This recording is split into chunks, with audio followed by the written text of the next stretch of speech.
قديشني فنان. رح افتح بسطعنا بالحاره وبيع منها مثل اولاد صغار، بضل بياكل بسكوت وشوكولا، بكره حيصير جسمك بيقري. انا قلبي طيب، رح اخذ هذا الكومنت بطريقه منيحه. خلص رح اسمع كلمتكم وبعد عن الاكلات الطيبه، صار عمري 16 سنه يعني حاجه خلص. هي اخر مره خلص، حاخترع منهم اكلي هالمره وبعدها رح بعد عنه.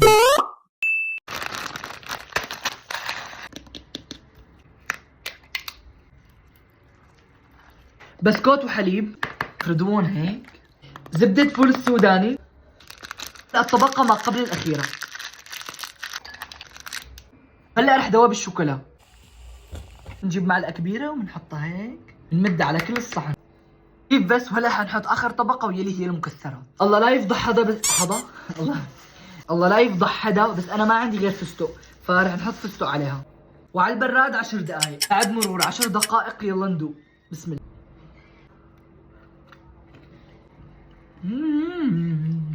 هاي الوصفة لازم تطلع ترند، ومو في ترند كان اسمه أحمد الزامل، فلازم تسموه عمر ناجي على اسمي هيك.